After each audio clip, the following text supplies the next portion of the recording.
আসসালামু আলাইকুম প্রিয় শিক্ষার্থীরা, আমরা আজকে আরও দুটি প্রশ্ন নিয়ে আলোচনা করব। তৃতীয় অধ্যায় কোষ রসায়ন যে অধ্যায়টি রয়েছে, এবং আজকে এই দুটি কোশ্চেন আলোচনার মাধ্যমে আমরা আশা করছি তৃতীয় অধ্যায়ের যে সৃজনশীল প্রশ্নগুলো রয়েছে, যেগুলো তোমার পরীক্ষা আসতে পারে, সবগুলো মোটামুটি সমাধান হবে।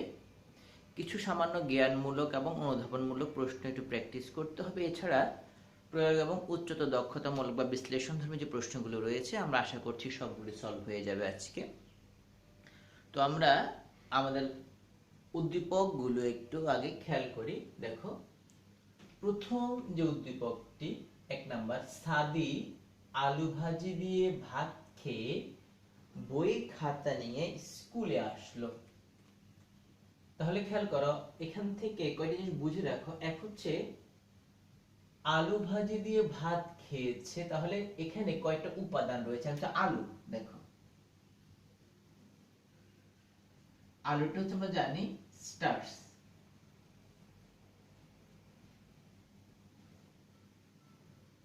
ভাত যেটা, ভাতও কিন্তু স্টার্চ। আলু ভাজি দিয়ে ভাত খেয়ে বই খাতা নিয়ে স্কুলে আসা। খেয়াল করো, তাহলে বই খাতা আমরা জানি, এই বই খাতা কাগজ যেটি, এটি হয় যে উপাদানটি থেকে, সেটি হলো সেলুলোজ।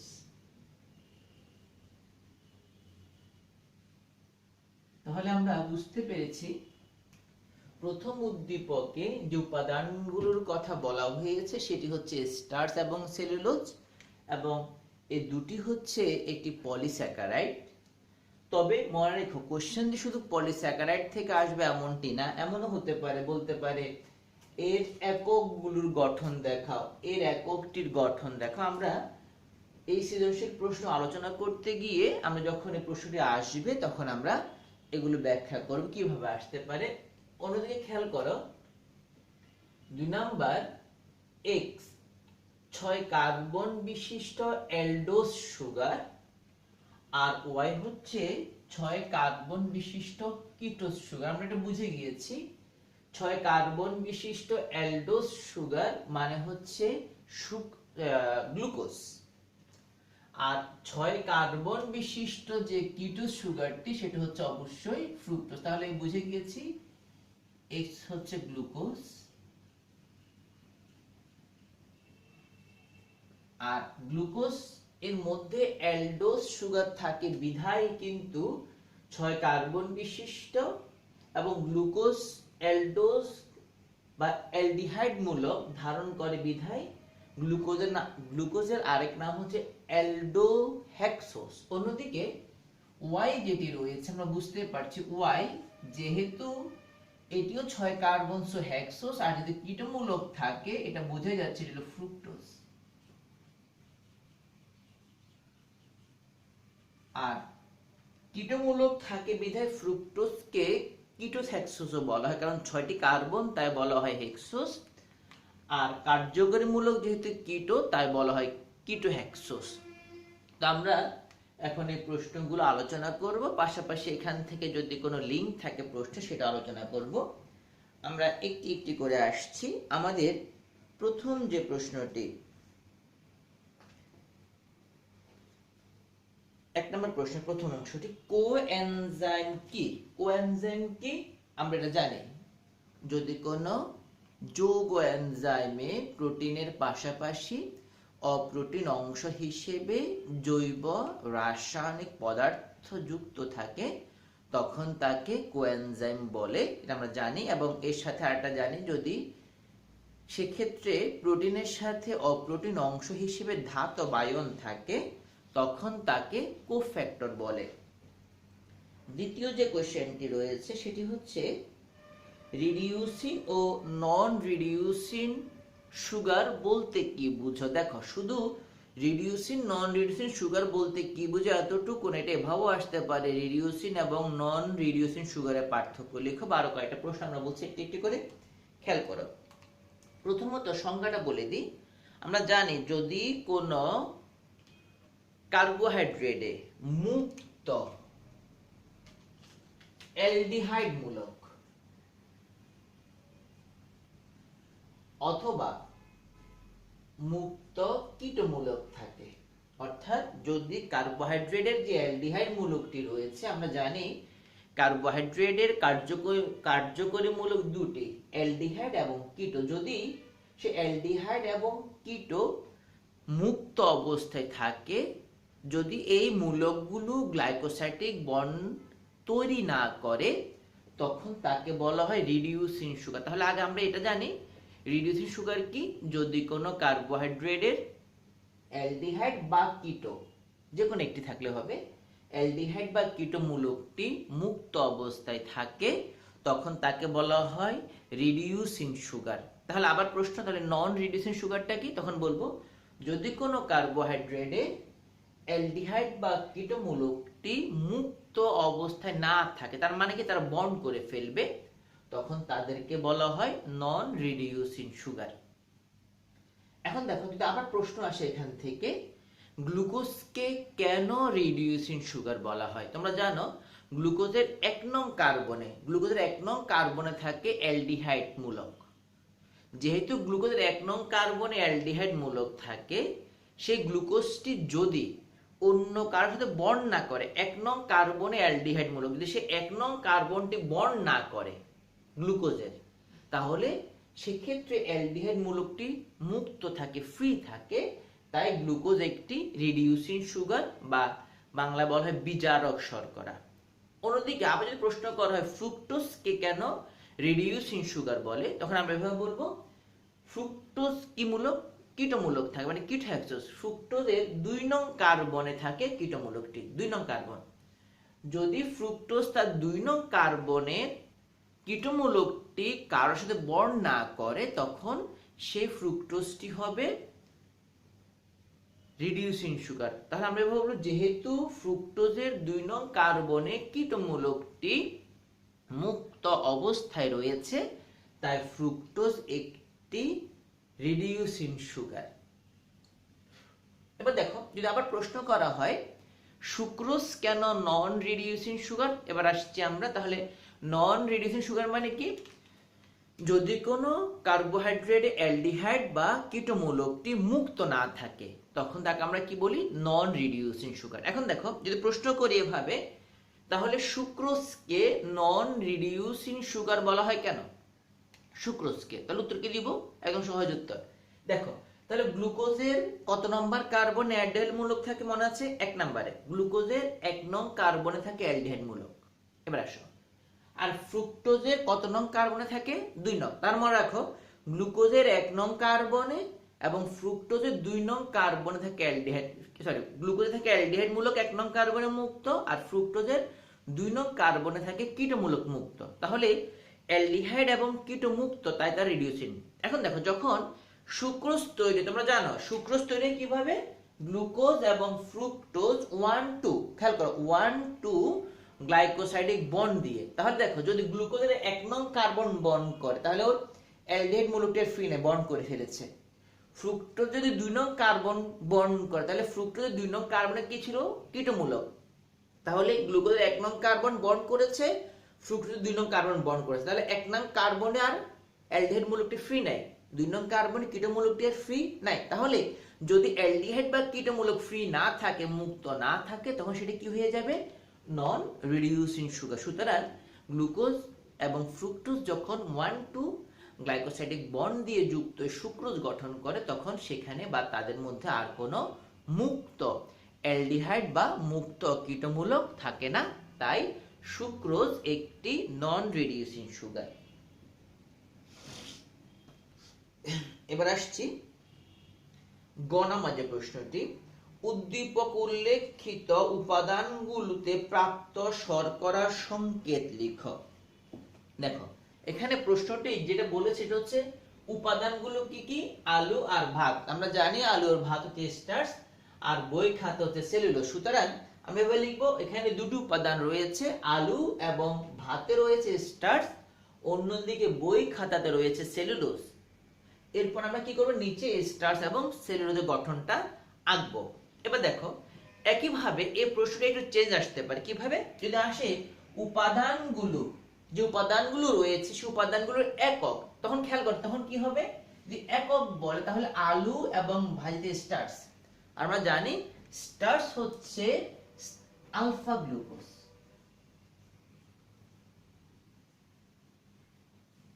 আর সেলুলোজ হচ্ছে বিটা গ্লুকোজ দিয়ে গঠিত। খেয়াল কর, তাহলে আলফা, অসংখ্য আলফা গ্লুকোজ 1,4, অসংখ্য আলফা গ্লুকোজ 1,4 গ্লাইকোসাইডিক বন্ড দিয়ে তৈরি করে স্টার্চ, আর অসংখ্য বিটা গ্লুকোজ 1,4 গ্লাইকোসাইডিক বন্ড দিয়ে তৈরি করে সেলুলোজ। সুতরাং যদি প্রশ্নটি এভাবে আসে, উপাদান দুটির গঠন দেখো, তাহলে স্টার্চ এবং সেলুলোজের। আর যদি উপাদান দুটির গঠন না এসে এদের একক আসে, তাহলে লিখবো আমরা আলফা গ্লুকোজ এবং বিটা গ্লুকোজ। তাহলে আমরা স্টার্চ এর গঠনটি দেখাই, তার আগে আলফা গ্লুকোজটা দেখাই, তারপর বিটা দেখাই এবং দুটি দেখাই, যাতে করে আমরা দুইটা প্রশ্ন কভার হয়ে যায়। প্রথম আসছে, আমরা দেখো স্টার্চ মানে হচ্ছে অসংখ্য আলফা গ্লুকোজ। তোমরা এগুলো ক্লাসে পড়েছিলে, আবার প্র্যাকটিস করিয়ে দিচ্ছি। দেখো আলফা গ্লুকোজ,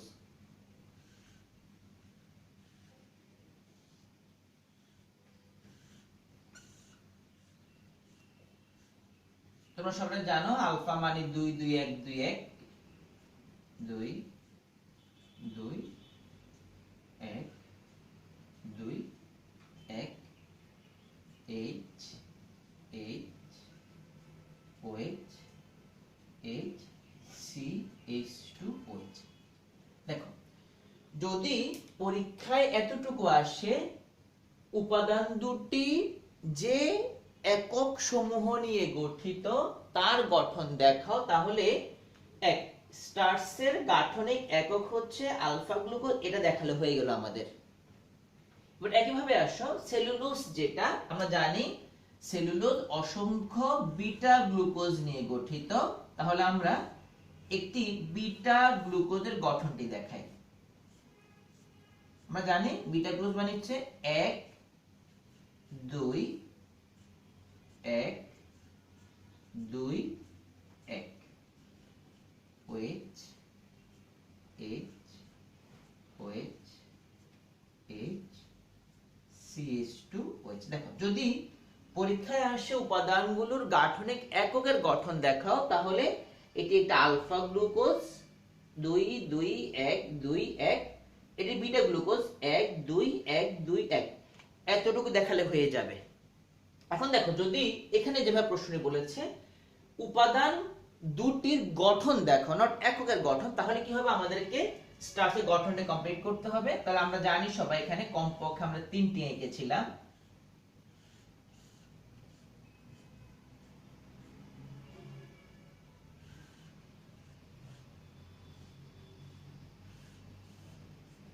তোমরা ক্লাসে করেছিলে, শুধু আমরা প্র্যাকটিস করাচ্ছি।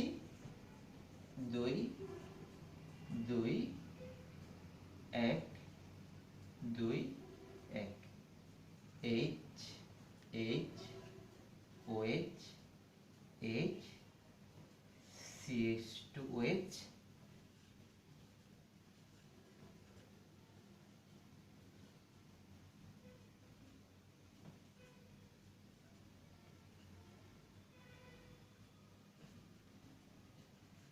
দেখো, তোমরা জানো। এখন দেখো বন্ড কি ছিল, মনে আছে 1,4 গ্লাইকোসাইডিক বন্ড, এটা আমরা জানি 1 নাম্বার 2 3 4 5, আমরা জানি এগুলো। সো কি হবে, OH OH মিলে কি হবে, গ্লাইকোসাইডিক বন্ড তৈরি করবে। আমরা জানি একটি কার্বোহাইড্রেটের হাইড্রোক্সিল গ্রুপের সাথে আরেকটি কার্বোহাইড্রেটের হাইড্রোক্সিল গ্রুপের যে বন্ধন হয় তাকে আমরা গ্লাইকোসাইডিক বন্ড বলি। এখন দেখো 3টি হলো, আর আমরা জানি আমরা এখানে কি দিতে হবে, আমরা দিতে হবে N। N মানে হলো মাঝখানে এমন অসংখ্য অণু রয়েছে।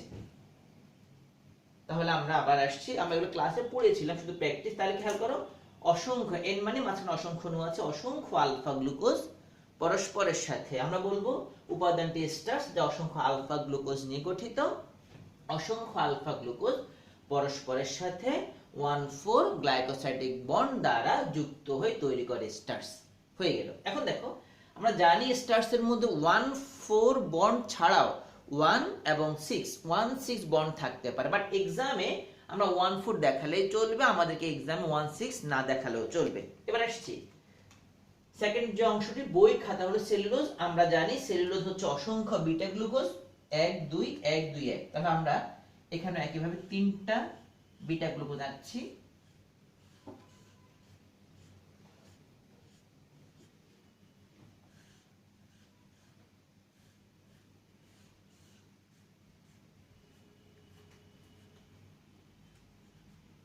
এক দুই এক দুই এক OH H OH H CH2OH এক দুই এক দুই এক OH H OH H CH2OH। খেয়াল করো এখানেও সেম 1,4, আর আমরা জানি কি বন্ড, গ্লাইকোসাইডিক বন্ড। আর গ্লাইকোসাইডিক বন্ড হয় কার কার মধ্যে, OH এবং OH। তাহলে 1 নাম্বার কার্বন 4 নাম্বার কার্বন, দেখো গ্লাইকোসাইডিক বন্ড এখানেও সেম 1 নাম্বার এবং 4 নাম্বার, আগেটার মতোই। তাহলে তবে পার্থক্য হচ্ছে এখানে বন্ডটা ছিল এভাবে, দেখো এখানে হচ্ছে কোণাকোণি, একইভাবে এন দিতে হবে। তাহলে এবার বলতে পারি অসংখ্য বিটা গ্লুকোজ পরস্পরের সাথে 1,4 গ্লাইকোসাইডিক বন্ড দ্বারা যুক্ত হয়েছে সেলুলোজ, যা হচ্ছে বই খাতার গাঠনিক উপাদান। বই খাতার, নট সেলুলোজের, বই খাতার গাঠনিক উপাদান। আর যদি আসে সেলুলোজের গাঠনিক একক, তাহলে তখন আসবে বিটা গ্লুকোজ। আমরা আশা করছি এই প্রশ্ন আমরা বুঝেছি। এবার চলে আসছে লাস্ট যে প্রশ্নটি এখানকার, উদ্দীপক উল্লেখিত উপাদানগুলোর মধ্যে কি কি মিল এবং অমিল রয়েছে তুমি মনে করো। খেয়াল করো, তার মানে হচ্ছে উপাদানগুলো কি কি, স্টার্চ এবং সেলুলোজ। আমরা পার্থক্যগুলো জানি। আগে প্রথমে আমরা কি লিখবো, যদি লিখবো উপাদান দুটি স্টার্চ এবং সেলুলোজ। স্টার্চ কি, স্টার্চ হচ্ছে এটি পলিস্যাকারাইড, সেলুলোজটা একটি পলিস্যাকারাইড। পার্থক্য কি কি রয়েছে খেয়াল করো, মিল হচ্ছে দুইটাই গ্লুকোজ দিয়ে গঠিত এবং দুইটার মধ্যে 1,4 গ্লাইকোসাইডিক বন্ড রয়েছে, এটা একটা মিল। অমিল কি কি খেয়াল করো, স্টার্চ হচ্ছে অসংখ্য আলফা গ্লুকোজের সমন্বয়ে গঠিত, সেলুলোজ অসংখ্য বিটা গ্লুকোজের সমন্বয়ে গঠিত। আলফা যেটি স্টার্চ সেটি হচ্ছে শুধুই 1,4 বন্ড থাকে, সেলুলোজে সরি ভুল বলেছি, স্টার্চে 1,4 বন্ড থাকে প্লাস 1,4 বন্ড এর পাশাপাশি 1,6 বন্ড থাকে এদিকে। অন্যদিকে সেলুলোজে শুধুই 1,4 বন্ড থাকে। এখন দেখো যদি স্টার্চে 1,4 ছাড়াও 1,6 থাকে তখন কি হবে, এটি শাখান্বিত হতে পারে আবার অশাখান্বিত। যদি 1,4 থাকে তাহলে অশাখান্বিত, যদি 1,4 এর পাশাপাশি 1,6 বন্ড থাকে তাহলে কি হবে, অশাখান্বিত হতে পারবে আবার শাখান্বিত হতে পারবে। কিন্তু সেলুলোজে যেহেতু 1,4 বন্ড থাকে আর কিছুই থাকে না, সুতরাং এটি অশাখান্বিত। আবার বলছি মিল কি কি, দুইটাই পলিস্যাকারাইড। 2 নাম্বার, দুইটারই গাঠনিক একক হচ্ছে গ্লুকোজ, দুইটার মধ্যে 1,4 বন্ড থাকে, 3টা মিল। অমিল কি কি, স্টার্চ অসংখ্য আলফা গ্লুকোজের সমন্বয়ে গঠিত আর সেলুলোজ হচ্ছে অসংখ্য বিটা গ্লুকোজের সমন্বয়ে গঠিত। স্টার্চে 1,4 বন্ডের পাশাপাশি 1,6 বন্ড থাকে, সেলুলোজে 1,4 বন্ডই থাকে, 1,6 বন্ড থাকে না। স্টার্চে যেহেতু 1,4 এবং 1,6 দুইটাই থাকতে পারে, সুতরাং স্টার্চ অশাখান্বিত হতে পারে শাখান্বিত হতে পারে। কিন্তু সেলুলোজ যেহেতু 1,6 বন্ড যেহেতু শুধু 1,4 বন্ড থাকে, সুতরাং সেলুলোজ কখনোই শাখান্বিত হয় না। লাস্ট অমিল, স্টার্চ হচ্ছে মূলত পুষ্টিজাত পলিস্যাকারাইড, অর্থাৎ এটি পুষ্টির একটি উৎস বা প্রধান উৎস স্টার্চ। অন্যদিকে সেলুলোজ হচ্ছে গাঠনিক পলিস্যাকারাইড, এটি উদ্ভিদের বিভিন্ন অংশ গঠনে সাহায্য করে। এই ছিল মিল এবং অমিলগুলো। এবার চলে আসছে আমরা পরবর্তী কোশ্চেনে। আমরা প্রথম প্রশ্ন আসছে আমাদের, আমি বের করেছি একটি হচ্ছে x হচ্ছে গ্লুকোজ আর y হচ্ছে ফ্রুক্টোজ। প্রশ্ন, ফটোলাইসিস কি আমরা জানি, এটা আগে আমরা নবম অধ্যায়ে পড়েছিলাম, আলোর উপস্থিতিতে পানি ভেঙে যাওয়াকে বলা ফটোলাইসিস। প্রশ্ন 2 নাম্বার, সুক্রোজকে নন রিডিউসিং সুগার বলা হয় কেন, আমরা একটু আগে এখানে ব্যাখ্যা করেছিলাম। সেখানে এক গ্লুকোজ এবং ফ্রুক্টোজ যখন 1,2 গ্লাইকোসাইডিক বন্ড দিয়ে তৈরি হয় তখন সেখানে কোনো মুক্ত অ্যালডিহাইড বা কীটমূলক থাকে না। উদ্দীপকে দেখো, উদ্দীপকে x এবং y এর রাসায়নিক পদার্থের গাঠনিক সংকেত লিখো। খেয়াল করো, উদ্দীপকে x এবং y এর গাঠনিক পদার্থের সংকেত, তার মানে কি x হচ্ছে গ্লুকোজ আর ওয়াইটা হচ্ছে ফ্রুক্টোজ, তাহলে আমরা গ্লুকোজের সংকেত জানি কি কি, ওই আলফা গ্লুকোজ বিটা গ্লুকোজ আমরা একটু আগে লিখেছি, আর ফ্রুক্টোজ আমরা সবাই জানি এটা কিটোহেক্সোজ, সংকেতটি ছিল এমনটি। একবার মনে করিয়ে দিচ্ছি শুধু।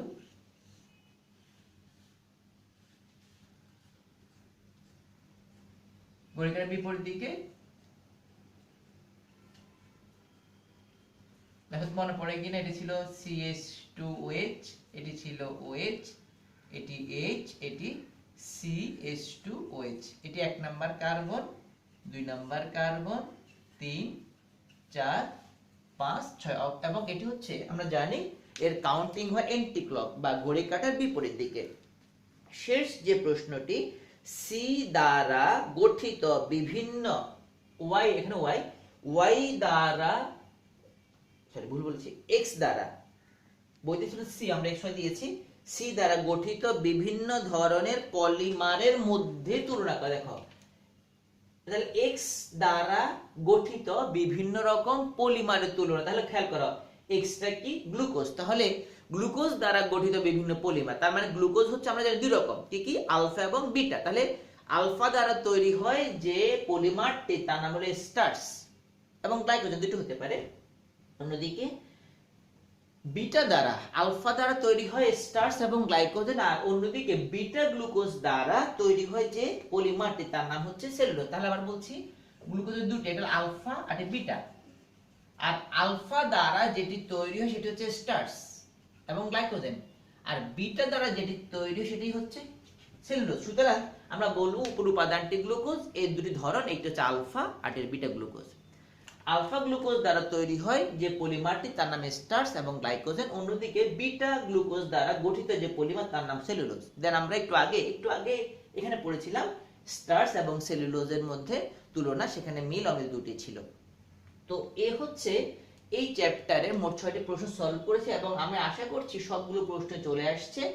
এবং মনে রাখবে এই দুটো প্রশ্ন কিন্তু আসলেই একদম টেকনিক্যাল, সুতরাং যদি লিখতে পারো তুমি একদম 10-এ 10 পাবে কিন্তু। সুতরাং একটু মনোযোগ দিয়ে যখন এক্সামে কোশ্চেনগুলো আসবে একটু মনোযোগ দিয়ে পড়বে, কি চাচ্ছে, উপাদানটির একক চাচ্ছে না উপাদানটির গঠন চাচ্ছে। সুতরাং যেটি চাইবে সে অনুসারে প্রশ্ন করবে। তো প্রিয় শিক্ষার্থী, আশা করছি এই প্রশ্নগুলো আসলে আমরা ইনশাআল্লাহ পরীক্ষায় পুরোপুরি আনসার করে পুরোপুরি মার্কস তুলতে পারবে ইনশাআল্লাহ। আজকে পর্যন্তই, ধন্যবাদ।